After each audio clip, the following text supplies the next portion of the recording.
Hi students, പുതിയൊരു video ക്ലാസ്സിലേക്ക് ഏവർക്കും സ്വാഗതം. ഇന്ന് +2 ബയോളജിയിലെ ചാപ്റ്റർ 29 ആയിട്ടാണ് ഞാൻ നിങ്ങളുടെ മുമ്പിൽ ആയിരിക്കുന്നത്.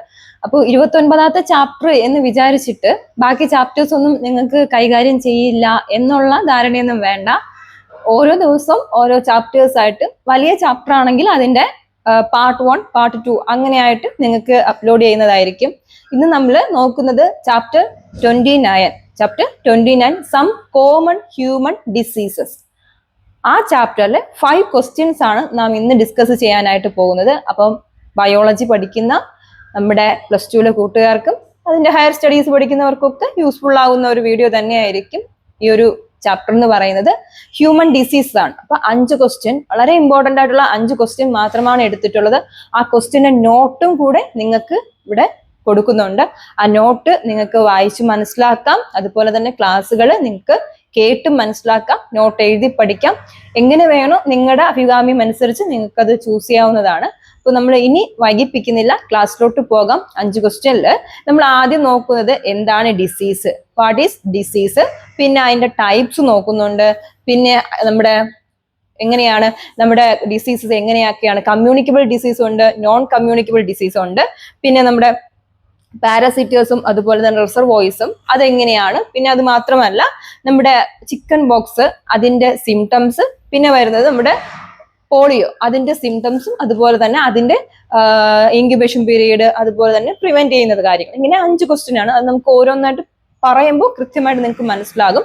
നമ്മുടെ ഡിസീസ് ചെറിയൊരു ഇൻട്രൊഡക്ഷൻ പറയാം. നമുക്ക് എങ്ങനെയാണ് ഡിസീസ് എന്ന് പറയുമ്പോൾ എങ്ങനെയായിരിക്കും, പല തരത്തിലുള്ള ഡിസീസ് നമുക്ക് ഉണ്ട്. അപ്പൊ നമുക്ക് ഫസ്റ്റ് നിങ്ങൾക്ക് നോട്ട് ഞാനിപ്പോ തരുന്നതായിരിക്കും. അപ്പൊ അതോടുകൂടി നിങ്ങൾ പഠിച്ച് കൃത്യമായിട്ട് നിങ്ങൾക്ക് മനസ്സിലാക്കാനായിട്ട് സാധിക്കും. ഒന്നാമത്തെ ക്വസ്റ്റ്യൻ എന്ന് പറയുന്നത് what is disease, how does it differ from disorder? Any malfunctioning process which interferes with the normal functioning of the body is called a disease.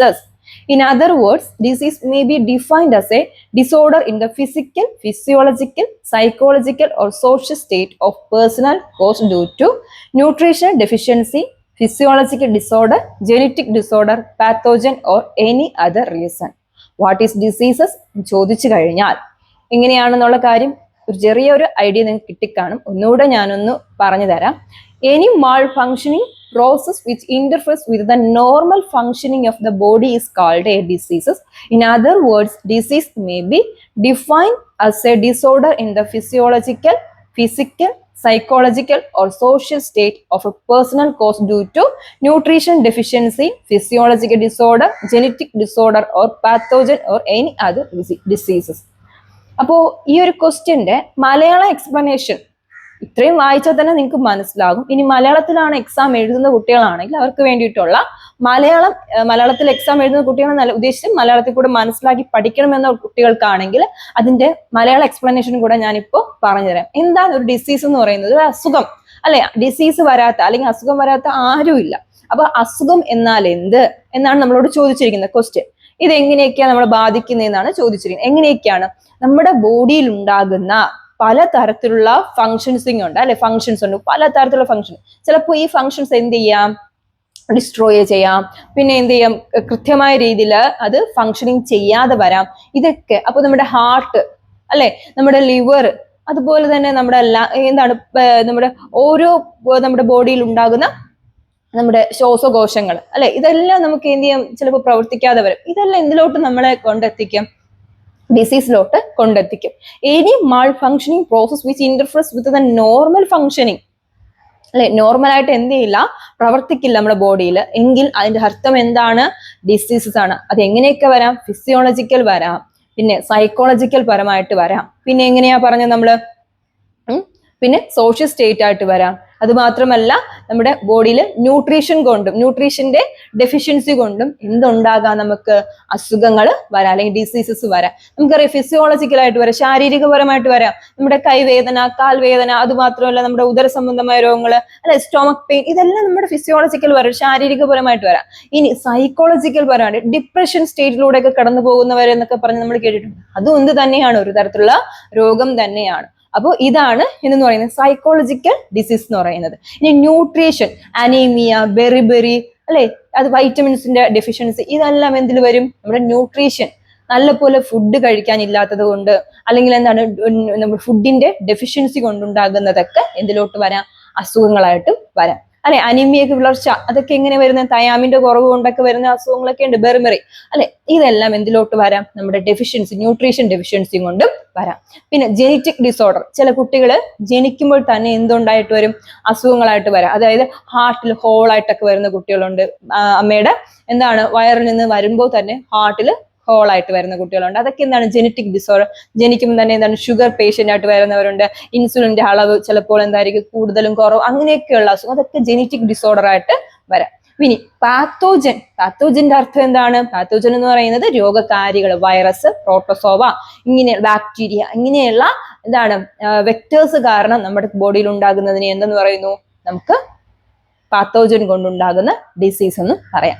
അപ്പോൾ ക്ലിയർ ആയെന്ന് വിശ്വസിക്കുന്നു. സിമ്പിൾ ആയിട്ട് പറഞ്ഞു കഴിഞ്ഞാൽ ബോഡി മാൾ ഫംഗ്ഷനിങ് ആണ്. ആ mall functioning process which interferes with normal functioning of the body is called disease. Clear? Okay അല്ലേ? ബോഡിയിൽ ഉണ്ടാകുന്ന ന്യൂട്രീഷന്റെ കാരണം കൊണ്ടോ, ഫിസിയോളജിക്കൽ കാരണമുണ്ടോ, സൈക്കോളജിക്കൽ കാരണമുണ്ടോ, അല്ലെങ്കിൽ ന്യൂട്രീഷന്റെ ഡെഫിഷ്യൻസി കൊണ്ടോ ഒക്കെ നമ്മുടെ ബോഡിയിൽ ഉണ്ടാകുന്ന ഡിസീസിനെ എന്ത് വിളിക്കുന്നു? നമ്മുടെ ഓരോ തരത്തിലുള്ള രോഗങ്ങൾ കൊണ്ട് പറയാം. മനസ്സിലാവുന്നുണ്ടോ? ഇതെല്ലാം നമ്മുടെ എന്താണ്? രോഗമായിട്ട് വരും. ഈ രോഗങ്ങൾ എങ്ങനെയാണ് വരുന്നത്? ജെനറ്റിക് ഡിസോർഡർ ആവാം, ജനിക്കുന്ന കൊണ്ടുണ്ടാവാം, ന്യൂട്രീഷൻ കൊണ്ടുണ്ടാകാം, പാത്തോജൻ കൊണ്ടുവരാം, ഇനി അതർ റീസൺ കൊണ്ട് നമുക്ക് എന്ത് വരാം? അസുഖങ്ങൾ വരാം. മനസ്സിലാവുന്നുണ്ടോ? ഇനി അടുത്തത് ടൈപ്സ് ഓഫ് ഡിസീസ്. ആ ക്വസ്റ്റ്യന്റെ തന്നെ കൂടെ ഉള്ളതാണ്. രണ്ടാമത്തെ ക്വസ്റ്റ്യൻ ആകുമ്പോൾ ഞാൻ പറയും. ഇപ്പൊ ഒന്നാമത്തെ ക്വസ്റ്റ്യൻ നമ്മൾ വായിക്കാം. What is diseases? പിന്നെ എന്താ പറഞ്ഞ? How does it differ from disorder? ഇനി types of disease. Types of ഡിസീസിൽ നമുക്ക് ക്ലാസിഫിക്കേഷൻ ഓഫ് ഹ്യൂമൻ ഡിസീസ് രണ്ടായിട്ട് തിരിക്കാം. 2 ടൈപ്സ്, കൺജൻഷൻ ഡിസീസ് എന്നും അക്യൂർഡ് ഡിസീസ് എന്ന് പറയാം. Classification to diseases, congenital disease എന്നും അതുപോലെ തന്നെ അക്യൂർഡ് ഡിസീസ് എന്നും പറയാം. ഈ കൺജൻഷൻ ഡിസീസ് എന്ന് പറയുന്നതും അതുപോലെ തന്നെ അക്യൂർഡ് ഡിസീസ് എന്ന് പറയുന്നതും തമ്മിൽ എന്തുണ്ട്? വ്യത്യാസമുണ്ട്. അപ്പൊ ഈ കൺജൻഷൻ ഡിസീസ് എന്ന് പറയുമ്പോൾ എങ്ങനെയാ വരുന്നത്? പ്രസന്റ് സിൻസ് ബർത്ത്, ജനനം തൊട്ട് വരുന്നതാണ് എന്തെന്ന് പറയുന്നത്? കൺജൻഷൻ ഡിസീസ് എന്ന് പറയുന്നത്. ഇനി അത് കഴിഞ്ഞ ശേഷം അക്യൂർഡ് ഡിസീസ് എന്ന് പറയുമ്പോൾ ഡെവലപ്പ് ബൈ ബർത്ത്, ഡെവലപ്പ് ആയതിനു ശേഷം ഒരു കുട്ടി ജനിച്ചതിന് ശേഷം ഉണ്ടാകുന്നതാണ് അക്യൂർഡ് ഡിസീസ് എന്നും പറയുന്നത്. നമുക്ക് അതിൽ തന്നെ വീണ്ടും സ്പ്ലിറ്റ് ചെയ്യുന്നുണ്ട്. അക്യൂർഡ് ഡിസീസിനെ എത്ര എടുത്തിരിക്കുന്നുണ്ട്? കമ്മ്യൂണിക്കബിൾ ഡിസീസ് എന്നും നോൺ കമ്മ്യൂണിക്കബിൾ ഡിസീസ് എന്നും തിരിക്കുന്നുണ്ട്. അതായത് ഒരാൾ വഴി പകരുന്ന രോഗങ്ങളായിട്ടും പകരാത്ത രോഗങ്ങളായിട്ടും തിരിക്കുന്നുണ്ട്. സിമ്പിൾ ആയിട്ട് പറഞ്ഞ ആ ടെക്സ്റ്റ് നിങ്ങൾക്ക് അറിയാം. ടെക്സ്റ്റിൽ നിങ്ങൾ 265 പേജ് എടുത്തു കഴിഞ്ഞാൽ നിങ്ങളുടെ ആ ടെക്സ്റ്റിൽ കൃത്യമായിട്ട് ആ ഫ്ലോ ചാർട്ട് കൊടുക്കുന്നുണ്ട്. നമുക്കറിയാം ഡിസീസിന് 2 ടൈപ്സ് ക്ലാസിഫൈഡ്. ഏതൊക്കെയാണ്?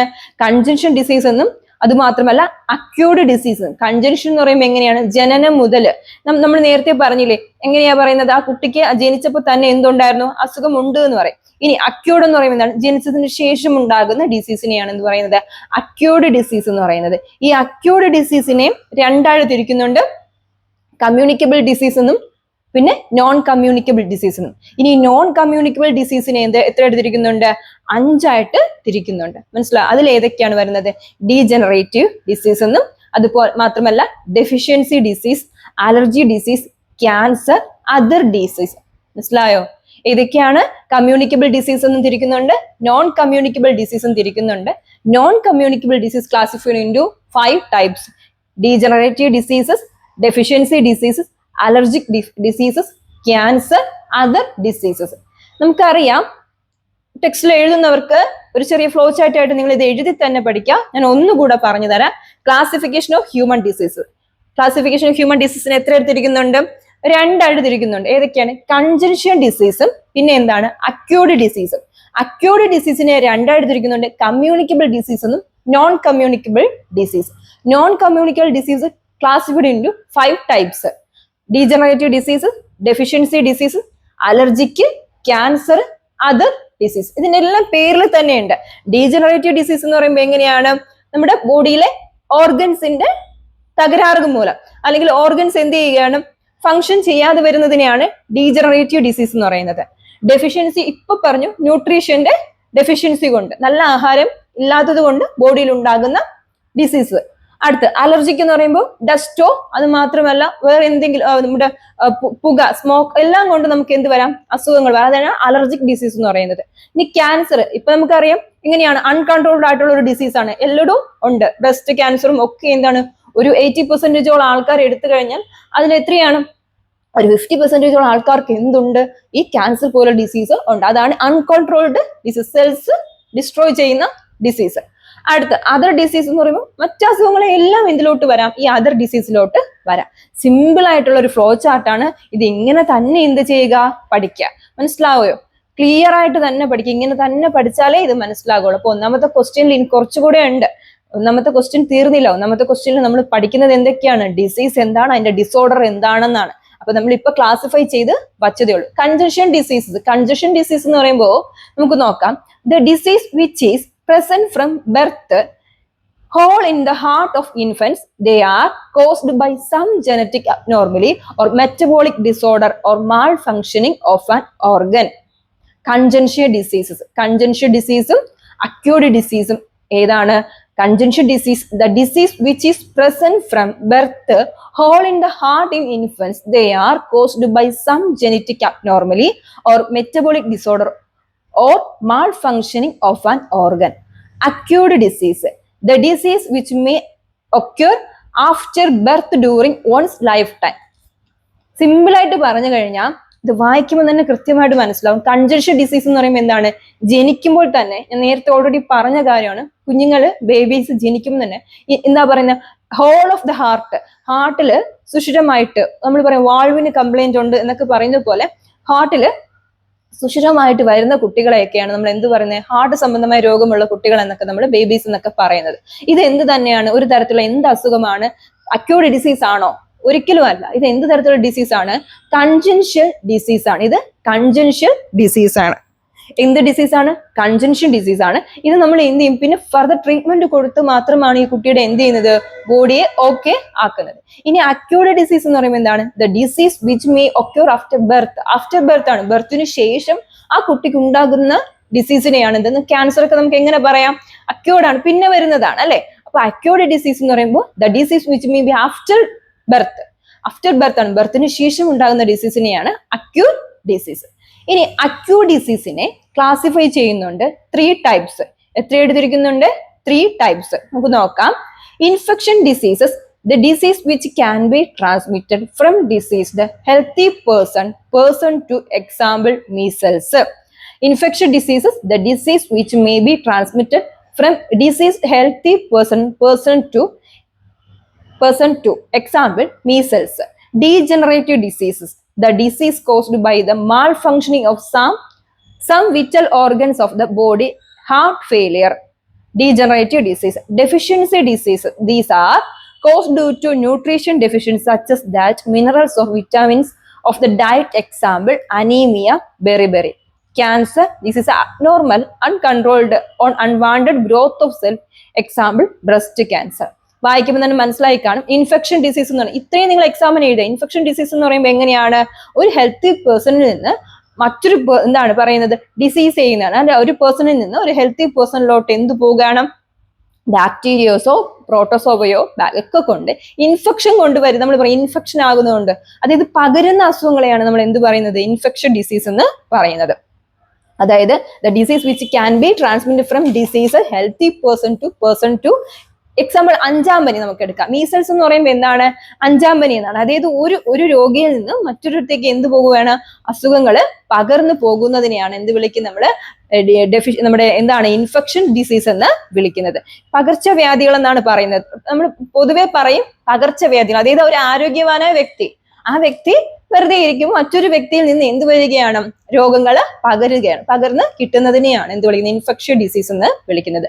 ഇനി ഡീജനറേറ്റീവ് ഡിസീസ് എന്ന് പറയുമ്പോൾ എന്താണ്, ഞാൻ നേരത്തെ പറഞ്ഞ കാര്യമാണ്, കുഞ്ഞുങ്ങൾക്ക് ഹാർട്ട് ഫെയിലിയർ വരുന്നത്, അതായത് ജനിക്കുമ്പോൾ തന്നെ ഹാർട്ടിൽ ഹോളായിട്ടൊക്കെ വരുന്നതിനെയാണ് എന്ത് വിളിക്കുന്നത്, ഡീജനറേറ്റീവ് ഡിസീസ്. ഇനി ഡെഫിഷ്യൻസി ഡിസീസ് എന്ന് പറയുമ്പോൾ ദീസ് ആർ നേരത്തെ പറഞ്ഞ ന്യൂട്രീഷൻസ് ഡെഫിഷ്യൻസി, നല്ല ഫുഡ് പദാർത്ഥങ്ങൾ ബോഡിയിലോട്ട് കിട്ടാതെ വരുമ്പോൾ ഉണ്ടാകുന്ന ഡിസീസിനെയാണ് ഡെഫിഷ്യൻസി ഡിസീസ്.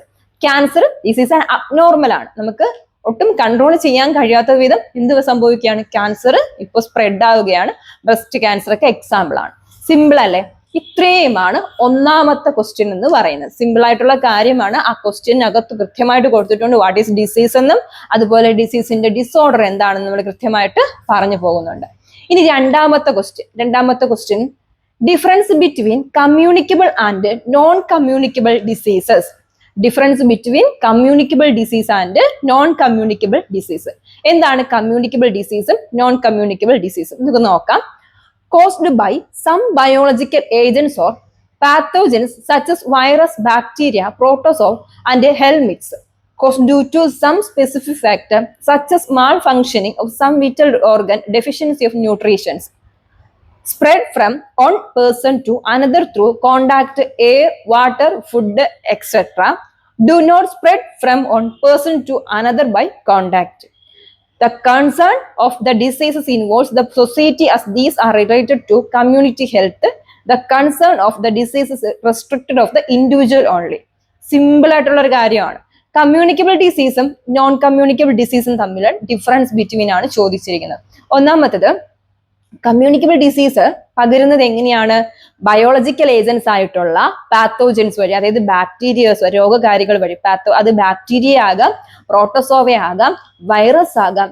ഇങ്ങനെയുള്ള എന്താണ് ആൾക്കാർ കാരണമാണ്. അല്ലെങ്കിൽ ഹെൽമിറ്റ്സ് എന്ന് പറയുമ്പോൾ വിരകൾ, അല്ലെ, വിരകൾ വഴി നമുക്ക് എന്ത് വരാം? രോഗങ്ങൾ വരാം. അപ്പൊ നോൺ കമ്മ്യൂണിക്കബിൾ ഡിസീസിൽ എങ്ങനെയാണ്? നമുക്കൊരു ഇങ്ങനെ ഒരു ടേബിൾ ആണ്, നിങ്ങളുടെ ടെക്സ്റ്റ് നോക്കിയാൽ അറിയാം, അല്ലെ? ആ ടേബിളിൽ നോൺ കമ്മ്യൂണിക്കബിൾ ഡിസീസിൽ എന്താ കൊടുത്തിരിക്കുന്നത്? caused due to some specific factors such as malfunctions and vital organ, deficiency of nutrition. പകരുവോ? ആ അസുഖങ്ങൾ എങ്ങനെയല്ല? പകരുന്ന അസുഖം അല്ല. കമ്മ്യൂണിക്കബിൾ ഡിസീസ് എന്ന് പറയുമ്പോൾ എങ്ങനെയാണ്? പകരുന്ന അസുഖങ്ങളാണ്, അല്ലെ? ഒരാളിൽ നിന്ന് ഒരാളിലോട്ട് പകരും. നോൺ കമ്മ്യൂണിക്കബിൾ ഡിസീസ് എന്ന് പറയുമ്പോൾ അത് എന്ത് ചെയ്യില്ല? പകരുന്ന അസുഖങ്ങളല്ല. അത് എങ്ങനെയാ വരുന്നത്? ന്യൂട്രീഷന്റെ ഡെഫിഷ്യൻസി കൊണ്ടോ അല്ലെങ്കിൽ എങ്ങനെയാണ് നല്ല ഫുഡ് കഴിക്കാത്തത് കൊണ്ടോ ഒക്കെ വരുന്ന ഡിസീസിനെയാണ് എന്ത് വിളിക്കുന്നത്? നോൺ കമ്മ്യൂണിക്കബിൾ ഡിസീസ് എന്ന് വിളിക്കുന്നത്. ഓക്കെ, അവിടെ നമ്മളൊരു ഫ്ലോ ചാർട്ട് വരയ്ക്കുമ്പോൾ അല്ലെങ്കിൽ ഒരു ടേബിൾ വരയ്ക്കുമ്പോൾ ഇവിടെ റൈറ്റ് സൈഡിൽ ഇത്, ലെഫ്റ്റ് സൈഡിൽ ഇങ്ങനെ തന്നെയാണ് എന്ത് ചെയ്യാനുള്ളത്? പഠിക്കാനുള്ളത്. മനസ്സിലാവുന്നുണ്ടോ? ലെഫ്റ്റിൽ ഇത്, റൈറ്റ്സിൽ ഇത്, ഇങ്ങനെ ഒരേ ഇതായിട്ട് പഠിച്ചു വെക്കാം. മറ്റേത് എങ്ങനെയാണ്? കമ്മ്യൂണിക്കബിൾ ഡിസീസ് എന്ന് പറയുമ്പോൾ ബാക്ടീരിയാസ് വഴിയോ പ്രോട്ടോസോ വെച്ചോ ഹെൽമിറ്റ്സ് വെച്ച് ഒക്കെ പകരുന്നതിനെയാണ് communicable disease. Non communicable disease എന്ന് പറയുമ്പോൾ എന്താ? ന്യൂട്രീഷൻ ഡെഫിഷ്യൻസി കൊണ്ടാണ്. രണ്ടാമത്തത് spread from one person to another person. ഒരു പേഴ്സണിൽ നിന്ന് മറ്റൊരു പേഴ്സണിലോട്ട് എന്ത് ചെയ്യുകയാണ്? സ്പ്രെഡ് ആവുകയാണ്. അത് എങ്ങനെയാ? ഫുഡിലൂടെ അല്ലെങ്കിൽ എയറിലൂടെ അല്ലെങ്കിൽ വാട്ടറിലൂടെ ഒക്കെ എന്ത് ചെയ്യുന്നു? സ്പ്രെഡ് ആകുന്നു. ഇതിനെയാണ് എന്ത് വിളിക്കുന്നത്? കമ്മ്യൂണിക്കബിൾ ഡിസീസ് എന്ന് പറയുന്നത്.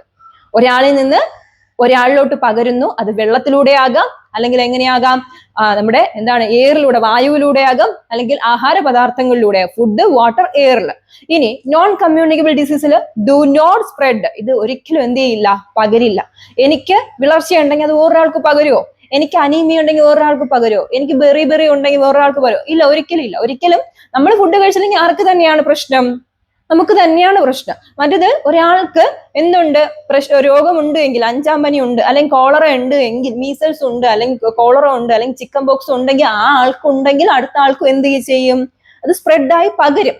പക്ഷേ ഒരാൾക്ക് ന്യൂട്രീഷൻ ഫുഡിന്റെ എഫിഷ്യൻസി അല്ലെങ്കിൽ ന്യൂട്രീഷൻ ഡെഫിഷ്യൻസി ഉണ്ട് എങ്കിൽ അത് വേറൊരാൾക്ക് എന്ത് ചെയ്യില്ല? പകരില്ല. അത് ആ കുട്ടിക്ക് മാത്രമേ എന്ത് ചെയ്യുള്ളൂ? പകരുള്ളൂ. അല്ലെങ്കിൽ ആ കുട്ടിക്ക് മാത്രമേ അത് അസുഖം വരുള്ളൂ. പറഞ്ഞു മനസ്സിലായത്? Do not spread. ഇത് ഒരിക്കലും പകരുന്നില്ല. അതായത് നോൺ കമ്മ്യൂണിക്കബിൾ ഡിസീസ് ഒരിക്കലും പകരില്ല. പക്ഷെ കമ്മ്യൂണിക്കബിൾ ഡിസീസ് എന്ത് ചെയ്യും? ഇൻഫെക്ഷൻസ് ആണ്. അത് ഇങ്ങനെ പകർന്നുകൊണ്ടേ ഇരിക്കും. സിമ്പിൾ അല്ലേ? ഇനി മൂന്നാമത്തേത് concern of the disease involve society as the are related community health. ഒരു കമ്മ്യൂണിക്കബിൾ ഡിസീസിന്റെ പ്രത്യേകത എന്ന് പറയുന്നത് ഒരാൾക്ക് വന്നാൽ അത് മൊത്തം കമ്മ്യൂണിറ്റി എന്ത് ചെയ്യും?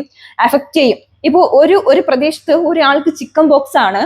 ആ ചിക്കൻ ബോക്സ് ഉള്ള വ്യക്തി മറ്റാൾക്കാരുമായിട്ട് ഇൻക്യുബേഷൻ പീരീഡിലൊന്നും നിൽക്കാതെ, ഐസൊലേഷൻ ഒന്നും ചെയ്യാതെ മറ്റൊരാളുമായിട്ട് സ്പ്രെഡ് ആകുകയാണ്. അപ്പൊ അടുത്ത വ്യക്തി എ എന്ന് പറയുന്ന വ്യക്തി ബി ആയിട്ട് കോണ്ടാക്ട് ചെയ്തു, ബി എന്ത് ചെയ്തു? സി ആയിട്ട് കോണ്ടാക്ട് ചെയ്തു, സി ഡി. അങ്ങനെ ഈ പല കോണ്ടാക്ഷൻ വന്നു കഴിഞ്ഞാൽ അത് എന്ത് ചെയ്യും? എവിടെ ബാധിക്കും? ഒരു കമ്മ്യൂണിറ്റിയെ തന്നെ ബാധിക്കും. അതിനെയാണ് എന്ത് വിളിക്കുന്നത്? കമ്മ്യൂണിക്കബിൾ ഡിസീസ് എന്ന് പറയുന്നത്. മനസ്സിലാവുന്നുണ്ടോ? സിമ്പിൾ അല്ലേ? അതായത് ഒരു വ്യക്തിക്ക് ഒരു അസുഖം ഉണ്ട് എങ്കിൽ അത് എന്ത് ചെയ്യും? മറ്റാളുകളെ തമ്മിൽ ബാധിക്കുന്നുണ്ടെങ്കിൽ, അതിന് മറ്റു ആൾക്കാർക്ക് അത് പകരുന്നുണ്ടെങ്കിൽ അത് കമ്മ്യൂണിക്കബിൾ ഡിസീസ് ആണ്. അത് സ്പ്രെഡ് ചെയ്യുന്ന അസുഖമാണ്. പക്ഷേ ഒരാൾക്ക് പകരില്ല, ഒരാൾക്ക് മാത്രമേ ഉള്ളൂ എങ്കിൽ അത് എന്തല്ല? നോ കമ്മ്യൂണിക്കബിൾ ഡിസീസ് അല്ല, അത് നോൺ കമ്മ്യൂണിക്കബിൾ ഡിസീസ് ആണ്. അത് സ്പ്രെഡ് ചെയ്യില്ല, കമ്മ്യൂണിറ്റിയെ അഫക്റ്റും ചെയ്യില്ല. മനസ്സിലാവുന്നത്? The concern of the disease restricted of the individual only. എനിക്ക് അനീമിയ ആണെങ്കിൽ അത് ആർക്ക് മാത്രമേ പകരുള്ളൂ? എനിക്ക് മാത്രമേ പകരുള്ളൂ. അതായത് എനിക്ക് മാത്രമേ എഫക്ട് ചെയ്യുള്ളൂ. അതായത് ഇൻഡിവിജ്വൽ ഓൺലി, മറ്റത് കമ്മ്യൂണിക്കബിൾ, അല്ലെങ്കിൽ അത് കമ്മ്യൂണിറ്റി ടോട്ടലി എന്ത് ചെയ്യും? സ്പ്രെഡ് ചെയ്യും. ക്ലിയർ? സിമ്പിൾ അല്ലേ? ഇതാണ് രണ്ടാമത്തെ ക്വസ്റ്റ്യൻ എന്ന് പറയുന്നത്. ഇനി മൂന്നാമത്തെ question, explain the term parasitism reservoir. പാരസൈറ്റും റിസർവോയറും തമ്മിലുള്ള ബന്ധം നോക്കാം. Parasite, an organism which gets food and shelter from host. Reservoir, an organism which harbors pathogen in large number which do not cause and suffering to it. ഒന്നുകൂടെ, parasite, an organism which gets food and shelter, host. Reservoir എന്ന് പറയുന്നത് an organism which harbors pathogen in large number do not cause and any other suffering due to. എന്താണ് parasite എന്ന് പറയുന്നത്? an organism which gets food and shelter. ഒരു പരാത ജീവിക്ക് എന്ത് കിട്ടുന്നത്? ഫുഡും ഷെൽട്ടറും ഒക്കെ കിട്ടുന്നതിനെയാണ് എന്ത് വിളിക്കുന്നത്? പാരാസൈറ്റ്. ഇത് നിങ്ങളുടെ ടെക്സ്റ്റിൽ സം ഇമ്പോർട്ടന്റ് ടേംസ് എന്ന് പറഞ്ഞിട്ട് കുറച്ച് പേരെ കൊടുത്തിട്ടുണ്ട്. പാത്തോജനും, അതുപോലെ എപ്പിഡമിക്കും, എൻഡമിക്കും, സിംറ്റംസും, ഇൻക്യുബേഷനും, കാരിയറും, റിസർവോറും, അങ്ങനെ കുറെ കാര്യങ്ങൾ കൊടുത്തിട്ടുണ്ട്. വായിച്ചാൽ മനസ്സിലാവുന്ന കാര്യമാണ്. അതിൽ നിന്ന് ചിലപ്പോൾ എക്സാമിന് ഏതെങ്കിലും 2 മാത്രം ചോദിക്കാം, അല്ലെങ്കിൽ ഒരെണ്ണം മാത്രം ചോദിക്കാം. അങ്ങനെ ചോദിക്കുവാണെങ്കിൽ എഴുതാനുള്ള ഒരു ടൈപ്പ് മോഡലാണ് കൊടുത്തിട്ടുള്ളത്. പാരസൈറ്റ് എന്ന് പറയുന്നത് an organism which gets food and shelter from host. ഫുഡും ഷെൽട്ടറും ലഭിക്കുന്നതിനെയാണ് എന്ത് വിളിക്കുന്നത്? പാരസൈറ്റ് എന്ന് പറയുന്നത്. റിസർവോയർ എന്ന് പറയുമ്പോൾ എന്താണ്? റിസർവോയർ എന്ന് പറയുമ്പോൾ an organism which harbors pathogen large number that do not cause any suffering to it. Simple ആയിട്ട് മനസ്സിലാക്കി വയ്ക്കാം. ഇനി നാലാമത്തെ question, what are 5 symptoms of chicken pox? നാലാമത്തെ question, what are 5 symptoms of chicken pox? 1. fever, headache. 2. loss of appetite. 3. dark red color rash on the back and chest with spread of the whole body. Later rashes changes into vesicles. 4. after few days these vesicles start drying up and scabs are formed. 5. these scabs start falling. Pathogen, chickenpox virus. Mode of transmission, by contact or through scabs. Incubation period 12 to 20 days. What are 5 symptoms of chickenpox? Chickenpox എന്ന് പറയുന്നത് എങ്ങനെയായിരിക്കും? ഒരു communication അല്ലെങ്കിൽ ഒരു communicable ആയിട്ടുള്ള ഒരു disease ആണ്. അതിന്റെ സിംറ്റംസ് എന്തൊക്കെയാണ്, അതിന് നമുക്ക് ബോഡിയിൽ അഫക്ട് ചെയ്യുന്നത് എങ്ങനെയൊക്കെയാണ്, അതിന്റെ സിംറ്റംസ് എന്നാണ്, നമുക്ക് ലക്ഷണങ്ങളാണ് നമ്മൾ പഠിക്കാൻ പോകുന്നത്. എന്തായിരിക്കും? ഒരു ചിക്കൻ പോക്സ് വന്ന ഒരു പേഴ്സണ് അമിതമായി ഇന്നുണ്ടാകാം, ഫീവർ ഉണ്ടാകാം. ഫീവർ എന്ന് പറയുമ്പോൾ പനി അല്ലെ. പിന്നെ ഹെഡേക്ക്, തലവേദന, നല്ല തലവേദന ആയിരിക്കാം. പിന്നെ ലോസ് ഓഫ് പേറ്റ്, വിശപ്പില്ലായ്മ. എന്തുണ്ടാകാം? വിശപ്പ് ഒട്ടും തന്നെ ബോഡിയിൽ അഫക്ട് ചെയ്യില്ല. Dark red colours rash on the back and chest with. അതായത് ഇവിടെ പറയുന്നത് റെഡ് കളർ, നല്ല റെഡ് കളറായിട്ട് എന്ത് തോന്നുന്നു എന്നാണ് പറയുന്നത്. നമ്മുടെ ശരീരത്തിലൊക്കെ റാഷസ് നമ്മുടെ ചെറിയ ചെറിയ ഓരോ പാടുകളായിട്ടൊക്കെ നമുക്ക് കാണാൻ പറ്റും. ചെസ്റ്റിലൊക്കെ spread in the whole body. ശരീരം മൊത്തം എന്താണ്? നമ്മുടെ ചിക്കൻ പോക്സ് വന്ന വ്യക്തികൾക്ക് ചെറിയ എന്താണ് ഓരോ സ്ഥലത്ത് റാഷസ് എന്ന് പറയുന്നത് നമ്മൾ പറയില്ലേ, ചുമന്ന് തടിച്ചു കിടക്കുന്ന രീതിയിൽ കാണാൻ പറ്റും. പിന്നെ എങ്ങനെയാ പറയുന്നത്? ആഫ്റ്റർ ഫ്യൂ ഡേയ്സ് ഈ വെസിക്കിൾ സ്റ്റാർട്ട്, ഈ ചൊറിച്ചിൽ പോലെ ഉണ്ടായ ആ ഒരു കാര്യം എന്താകും മാറി 4 ദിവസത്തിന് ശേഷം അത് സ്കാബ്സ് ആയിട്ട് ഫോം ചെയ്യുകയാണ്.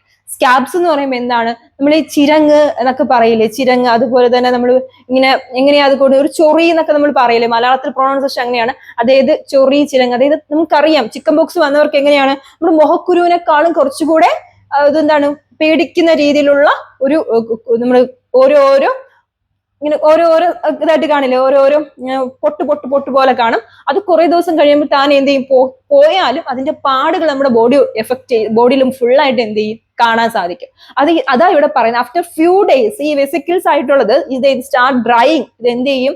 ഇത് സ്കാബ്സ് ആയിട്ട് മാറുകയാണ്. ഓരോ ചുണങ്ങായിട്ട്, അല്ലെങ്കിൽ എന്താണ്, ഓരോ ചൊറിയായിട്ട് മാറും. അല്ലെങ്കിൽ ചിരങ്ങ് എന്നൊക്കെ നമ്മൾ പറയില്ലേ, അങ്ങനെയായി മാറും. ഇനി ദീസ് സ്കാബ്സ് സ്റ്റാർട്ട് ഫാളിങ്. ഇനി കുറച്ച് ദിവസം കൂടെ കഴിയുമ്പോൾ ഈ സ്കാബ്സ് എന്ത് ചെയ്യും? താഴേക്ക് എന്ത് ചെയ്യും? അടർന്നു വീഴും. നമ്മൾക്കറിയാം, ടിവിയിലും നമ്മൾ അല്ലാതെയൊക്കെ നമ്മൾ കണ്ടിട്ടുണ്ട്, വേപ്പിന്റെ ഇലയിലൊക്കെ കിടത്തിയിരിക്കുന്നത്. ചിക്കൻ പോക്സ് എന്ന് പറയുന്നത് ഒരു ഇൻഫെക്ഷൻസ് ആയിട്ടുള്ള ഒരു ഡിസീസാണ്. അത് പകരുന്ന ഡിസീസാണ്. ഒരാൾക്ക് വന്ന വേറൊരാൾക്ക് എന്ത് ചെയ്യും? പകരും. അത് മാത്രമല്ല ആ വ്യക്തി ഉപയോഗിക്കുന്ന ടോയ്സോ അതുപോലെ തന്നെ എന്താണ് വെസൽസോ ക്ലോത്തോ അല്ലെങ്കിൽ ആ വ്യക്തി ഉപയോഗിക്കുന്ന ബെഡോ ഒന്നും തന്നെ എന്ത് ചെയ്യാൻ പാടില്ല, മറ്റൊരാള് കൈകാര്യം ചെയ്യാനായിട്ട് പാടില്ല. അത്രയ്ക്ക് സിവിയർ ആയിട്ടുള്ള ഒരു ഡിസീസ് ആയിരുന്നു ആ സമയത്തൊക്കെ. അപ്പൊ ചിക്കൻ ബോക്സ് എന്താ സംഭവിക്കുന്നത്, അതുപോലെ തന്നെയാണ് നമ്മുടെ ബോഡിയിൽ നമുക്ക് എന്തുണ്ടാകും, ചെറിയ ചെറിയ ഇതാണ് ചുമന്ന് തടിച്ച് ചിരങ്ങുകളും ചൊറികളും പോലെ ആകും, ഹെഡൊക്കെ വരും, നല്ല തലവേദന വരും, പനി വരും, ബോഡി മൊത്തം റാഷസ് ആയി മാറും, അമിതമായി നമുക്ക് വേദന, ഒരു ഇറിറ്റേഷൻ ഒക്കെ ഉണ്ടാകും. പിന്നെ ഈ വെസിക്കിൾസ് എന്തായി മാറുകയാണ്, ഒരു സ്കാബ് ഫോം ചെയ്യും. ഈ സ്കാബ്സ് എന്തായി മാറും, ഫാളിങ് ആയി. കുറച്ച് ദിവസത്തിന് ശേഷം ഈ സ്കാബ്സ് എന്ത് ചെയ്യും, അടർന്നു വീഴും. ഈ അടർന്നു വീഴുന്നതിനെ എടുത്ത് ബേൺ ചെയ്യണം എന്നാണ് ടെക്സ്റ്റ് ബുക്കിൽ കൊടുത്തിട്ടുള്ളത്. ടെക്സ്റ്റ് ബുക്ക് വായിച്ചറിയാം, ഈ അടർന്നു വീഴുന്ന ഈ സ്കാബ്സിനെ നമ്മൾ എന്ത് ചെയ്യണമെന്നാണ്, അതിന് ബേൺ ചെയ്യണം, കത്തിക്കണമെന്നാണ്. അല്ലെങ്കിൽ ഒരാൾക്കും എന്ത് ചെയ്യും, പകരാനുള്ള ചാൻസ് ഉണ്ട് എന്നൊക്കെയാണ് ടെക്സ്റ്റ് ബുക്കിൽ കൊടുത്തിട്ടുള്ളത്. പാത്തോജൻ ആരാണ്, ചിക്കൻ ബോക്സ് വൈറസ് തന്നെയാണ്. ഒരു വൈറസ് പകർത്തുന്ന ഒരു ഡിസീസാണ് ചിക്കൻ ബോക്സ് എന്ന് പറയുന്നത്.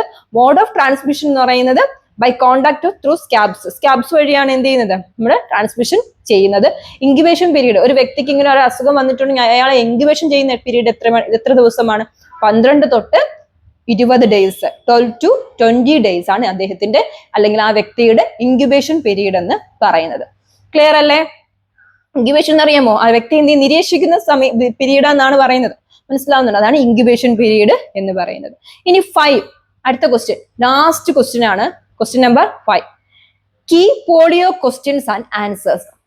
പോളിയോയെ കുറിച്ചുള്ള ക്വസ്റ്റ്യനും ആൻസറുമാണ്. How does polio spread? Virus enters inside the body through food or water. Symptoms: the virus multiplies in cells and then reaches the brain through blood. It damages brain and nerves and causes infantile paralysis. Stiffness of neck, fever, loss of head support. Incubation period 7 to 40 days. Prevention and cure: polio vaccine drop, OPV, oral polio vaccine, pulse polio programs. ഇത് നിങ്ങൾക്ക് എല്ലാവർക്കും അറിയുന്ന question തന്നെയാണ്. Polio നമുക്ക് എല്ലാവർക്കും ഇതിന്റെ injection എടുത്തിട്ടുള്ളവരുമാണ്. നമ്മൾ ഇതിന്റെ എല്ലാം വാക്സിൻ നമ്മൾ കുഞ്ഞുനാളിൽ എടുത്തിട്ടുണ്ട്. എന്താണ് പോളിയോ എന്ന് പറയുന്നത്? എങ്ങനെയാ പോളിയോ നമുക്ക് സ്പ്രെഡ് ചെയ്യുന്നത്? വൈറസ് വഴിയാണ്. വൈറസ് വഴിയാണ് നമുക്ക് എന്തുണ്ടാകുന്നത്, പോളിയോ സ്പ്രെഡ് ആകുന്ന ബോഡിയിലോട്ട്. അതെങ്ങനെയാ? വെള്ളത്തിലൂടെ ആകാം, നമ്മുടെ കഴിക്കുന്ന ഫുഡിലൂടെ ആകാം, ഫുഡ് അല്ലെങ്കിൽ വെള്ളത്തിലൂടെ ആകാം. സിംറ്റംസ് എങ്ങനെയാണ്? The virus multiples in cells reaches brain through blood. ഈ വൈറസ് എവിടെ പോകുന്നതാണ്? നമ്മുടെ ബ്ലഡ് വഴി. എവിടേക്ക് വരും? നമ്മുടെ ബ്രെയിനിലോട്ടാണ് ഇത് പോകുന്നത്. മനസ്സിലാവും? ഇത് എവിടെ പോകും? ബ്രെയിനിലോട്ട് പോകുകയും ബ്രെയിനിലെ നെർവ് സിസ്റ്റത്തെ ഡാമേജ് ആക്കുകയും രോഗിയെ പാരലൈസ് ആക്കുകയും ചെയ്യും. മനസ്സിലാവുന്നുണ്ടോ? ബോഡി എന്ത് ചെയ്യും? ഒരു വ്യക്തിയെ എന്ത് ചെയ്യും? ബോഡിയിൽ എന്ത് ചെയ്യും? എവിടെ കൂടെ കയറുന്ന? ബ്ലഡ് വഴി കയറി ബ്രെയിൻ എന്ത് ചെയ്യും? ഡാമേജ് ആക്കുകയും നെർവ്സ് അറിയാലോ, പോളിയോ ബാധിച്ച കുട്ടികളെ നിങ്ങൾ കണ്ടിട്ടില്ലേ? അവർക്ക് സ്ഥിരമായിട്ട് നിൽക്കാനുള്ള ഒരു പൊസിഷൻ അല്ല, അവർ എപ്പോഴും ഇങ്ങനെ ആടി നിൽക്കുന്നത് പോലെ കാണും, ഒരു ബലക്കുറവ് പോലെ കാണും. കണ്ടിട്ടില്ലേ? ന്യൂറോയാണ്, നമ്മുടെ നെർവ് സിസ്റ്റത്തെയാണ് എന്ത് ചെയ്യുന്നത്, അത് ബാധിക്കുന്നത്. അതാ ഇവിടെ പറഞ്ഞ damages brain to nerves and through infant. ഇവിടെ നമ്മുടെ ബോഡിയിൽ ഉണ്ടാകുന്ന നെർവ് സിസ്റ്റം, ഞരമ്പ് സിസ്റ്റത്തെ അല്ലെങ്കിൽ നെർവിനെയൊക്കെ ബാധിക്കുകയും ബ്രെയിനിനെ എന്ത് ചെയ്യും? ഡാമേജ് ചെയ്യുകയും ചെയ്യും. ഇനി എന്താ അനുഭവപ്പെടുന്ന പേഷ്യന്റ്? സ്റ്റിഫ്നെസ് ഓഫ് നെക്ക് എന്ന് പറയുമ്പോൾ എന്താണ്? നമ്മുടെ കഴുത്തിന്റെ ഒരു പേശി, നമ്മൾ വലിച്ചു പിടിക്കുന്ന ഒരു ഫീല് നമുക്കുണ്ട്, സ്റ്റിഫ്നെസ് അല്ലെ? നമ്മളിവിടെ പറയുന്നുണ്ട്, ടെക്സ്റ്റ് ബുക്കിൽ കൃത്യമായിട്ട് കൊടുക്കുന്നുണ്ട്. എന്താ ഇവിടെ പറയുന്ന അറിയുമോ? നമ്മുടെ ബോഡിയിൽ എന്തുണ്ടാകുന്നു എന്നാണ്? ഒരു സ്റ്റിഫ്നെസ് ഓഫ് നെക്ക്. നമ്മുടെ ബോഡി മൊത്തത്തിൽ അല്ലെങ്കിൽ കഴുത്തുമായിട്ട് നമ്മുടെ ഇങ്ങനെ നിൽക്കാൻ സഹായിക്കുന്നതും ഈ ഒരു പോർഷൻ അല്ലേ? അപ്പൊ ഈ ഒരു പോർഷൻ ഒരു വലിവ്, ഒരു പേശി വലിവ് ഉണ്ടാകുകയും പിന്നെ ഫീവർ, പനി ഉണ്ടാകും. പിന്നെ എന്താണ്? ലോസ് ഓഫ് ഹെഡ് സപ്പോർട്ട്, തലയ്ക്കൊരു സപ്പോർട്ട് ഇല്ലാതെ വരും. നമ്മൾ ഇങ്ങനെ നിൽക്കുമ്പോൾ നമ്മൾ ഉദ്ദേശിക്കുന്ന പോലെ നിൽക്കുകയാണ്. പക്ഷെ ഇവർക്ക്, ഈ കുട്ടികളെ നിങ്ങൾ കുട്ടികൾ മാത്രമല്ല, ഈ പോളിയോ വന്ന ഒരാൾക്കാർക്ക് ബോഡി എന്ത് ചെയ്യും? നിൽക്കില്ല, അവരുടെ ഹെഡ് നിൽക്കില്ല. അവർ ഇങ്ങനെ ആഗ്രഹിക്കുന്നുണ്ട്, പക്ഷെ അവരുടെ ബോഡിയിലെ തല എങ്ങോട്ടേക്ക് പോകും? തിരിഞ്ഞും മറിഞ്ഞും ഒക്കെ പോകുന്ന കുട്ടികളെയൊക്കെ നിങ്ങൾ കണ്ടിട്ടില്ലേ? ആ സ്പെഷ്യൽ സ്കൂളിലൊക്കെ ഇരിക്കുന്ന കുട്ടികളെ കൂടുതലും കണ്ടിട്ടില്ലേ? അവരിങ്ങനെ ഇരിക്കണമെന്ന് ആഗ്രഹിക്കും, പക്ഷെ ഇങ്ങനെ ചരിഞ്ഞ് പോകുന്ന ഒരവസ്ഥ. ഇത് എന്തിന്റെ അസുഖമാണ്? എന്തുകൊണ്ടാണ് അവർക്ക് ഇങ്ങനെ വന്നത്? പോളിയോ ആണ് അല്ലെ? മനസ്സിലാവുന്നുണ്ട്? എങ്ങനെയാണ്? സ്റ്റിഫ്നെസ് ഓഫ് നെക്ക്, ഒരു വലിവ്, പേശി, കഴുത്തുമായിട്ടുള്ളൊരു പേശി വലിവ് ഉണ്ടാകും, ഫീവർ ഉണ്ടാകാം, പനി ഉണ്ടാകാം, ലോസ് ഓഫ് ഹെഡ് സപ്പോർട്ട്, തലയ്ക്കൊരു സപ്പോർട്ട് ഇല്ലാതെ വരാം. പിന്നെ എന്താണ്? ബ്ലഡിലൂടെ എന്ത് ചെയ്യും? വൈറസ് എവിടേക്ക് പോകും? ബ്രെയിനിലോട്ട് പോകുകയും ബ്രെയിനിനെ എന്ത് ചെയ്യും? ഡാമേജ് ചെയ്യുകയും ചെയ്യും. മനസ്സിലാവോ? ഇനി ഇൻക്യുബേഷൻ പീരീഡ് എങ്ങനെയാണ്? ഒരു രോഗിയെ എങ്ങനെയാണ് നമ്മൾ ഇൻക്യുബേഷൻ ചെയ്യേണ്ടത്? 7 to 40 ഡേയ്സ് തൊട്ടാണ് അല്ലെ? 7 മുതൽ 14 ദിവസം വരെ നമുക്ക് എന്ത് നോക്കാം? ആ രോഗിയെ എന്ത് ചെയ്യാം? നമുക്ക് ഇൻക്യുബേഷൻ ചെയ്യാം. പിന്നെ ഇത് എങ്ങനെയാ പ്രിവെന്റ് ചെയ്യാൻ സാധിക്കുക? ഈ ഒരു പോളിയോ വന്നാൽ എങ്ങനെയാ പ്രിവെന്റ് ചെയ്യാം? വേറെ ഒന്നുമല്ല, OPV അല്ലെ? OPV എന്ന് പറഞ്ഞാൽ എന്താണ്? ഓറൽ നമ്മുടെ പോളിയോ വാക്സിൻ. ഇതാണ് നമുക്ക് കൊടുക്കാനുള്ളത്. പോളിയോ വാക്സിൻ ഡ്രോപ്പ് നമുക്കറിയാം, ഇന്ന ഇടവേള, നിശ്ചിത ഇന്റർവെൽസിൽ എന്ത് കൊടുക്കുക? കുട്ടികൾക്ക് എന്ത് കൊടുക്കും? നമ്മള് പോളിയോ മരുന്ന്, തുള്ളി മരുന്ന് നമ്മൾ കൊടുക്കുന്നുണ്ട്. ഇത് കൊടുത്തു കഴിഞ്ഞാൽ മാത്രമാണ് ഈ ഒരു പരിധി വരെ എന്ത് ചെയ്യാം? നമുക്ക് ഈ രോഗത്തെ നമുക്ക് കൺട്രോൾ ചെയ്യാനായിട്ട് പറ്റും. പിന്നെ പൾസ് പോളിയോ പ്രോഗ്രാംസ് പഞ്ചായത്ത് അതുപോലെ മുനിസിപ്പാലിറ്റി ലെവൽസിലൊക്കെ പൾസ് പ്രോഗ്രാംസ് ഒക്കെ നമ്മൾ പൾസ് പോളിയോ പ്രോഗ്രാംസ് കണ്ടക്ട് ചെയ്യുന്നത് വഴി പീപ്പിൾസിന് അവയർനെസ് കൊടുക്കാം. പബ്ലിക്കിന് എന്ത് കൊടുക്കാം? അവയർനെസ് കൊടുക്കാം. ഇന്നും ചില കുട്ടികൾക്ക് എന്ത് കൊടുക്കുന്നില്ല? നമ്മള് പോളിയോ ഒന്നും കൊടുക്കുന്നില്ല. അപ്പൊ അവർക്ക് വേണ്ടിയിട്ടുള്ള ഉൾപ്രദേശങ്ങളിൽ, റൂറൽ ആയിട്ടുള്ള പ്രദേശങ്ങളിലൊക്കെ ഉള്ളവർക്ക് നമുക്ക് പോളിയോ ആയിട്ടുള്ള ബന്ധപ്പെട്ടുള്ള ക്ലാസ്സുകൾ, അതുപോലെ തന്നെ എന്താണ് പോളിയോ പ്രോഗ്രാംസ് ഒക്കെ നമുക്ക് കൊടുക്കാം. എന്തൊക്കെ സംഭവിക്കുന്നൊക്കെ നമുക്ക് അവർക്ക് പറഞ്ഞു കൊടുക്കാം. അവർക്ക് അവയർനെസ് ഇല്ലാത്തത് കൊണ്ടല്ലേ, ആ അവയർനെസ് നമുക്ക് കൊടുക്കാം. ഇങ്ങനെയൊക്കെയാണ് ഈ ക്വസ്റ്റ്യന്റെ ആൻസർ ഇവിടെ കൊടുത്തിട്ടുള്ളത്. സിമ്പിൾ ആയിട്ടുള്ള 5 ക്വസ്റ്റ്യൻ ആണ് നമ്മൾ ഇന്ന് ഈ വീഡിയോയിൽ ഡിസ്കസ് ചെയ്തത്. ഇതിന്റെ പാർട്ട് 2 ആയിട്ട് അടുത്ത ക്ലാസ്സിൽ വരുന്നതായിരിക്കും. നിങ്ങൾ ഈ ക്വസ്റ്റ്യൻ ആൻസർ നല്ലപോലെ എന്ത് ചെയ്യുക? വായിക്കുക. നോട്ട് കൂടെ നമ്മളിവിടെ പ്രൊവൈഡ് ചെയ്യുന്നുണ്ട്. നോട്ട് എഴുതിയെടുക്കുക, അല്ലെങ്കിൽ എന്ത് ചെയ്യുക? സ്ക്രീൻഷോട്ട് എടുത്ത് പഠിക്കുക. എങ്ങനെ, അതെല്ലാം നിങ്ങളുടെ ചൂസാണ്. നിർത്തി വീഡിയോ കേട്ട്, അല്ലെങ്കിൽ എന്താണ് നിങ്ങളുടെ ആ ഒരു സൗകര്യാർത്ഥം, നമുക്കറിയാം ആ ഒരു സൗകര്യാർത്ഥം നിങ്ങൾ വീഡിയോ കേട്ട് അതുപോലെ തന്നെ വീഡിയോയിൽ കാണുന്ന നോട്ട്സ് എഴുതിയെടുത്ത് തന്നെ പഠിക്കുക. ക്ലാസ്സുകൾ ഇഷ്ടമാകുന്നുണ്ട് എങ്കിൽ നിങ്ങളുടെ കൂട്ടുകാർക്ക് കൂടെ ഷെയർ ചെയ്ത് കൊടുക്കുക. അതുപോലെ ലൈക്ക് ചെയ്യുക, ഷെയർ ചെയ്യുക, സബ്സ്ക്രൈബ് ചെയ്യുക. ഈ ക്ലാസ്സിന്റെ പാർട്ട് 2 ആയിട്ട് അടുത്ത ക്ലാസ് കാണുന്നത് വരേക്കും എല്ലാവർക്കും താങ്ക് യു.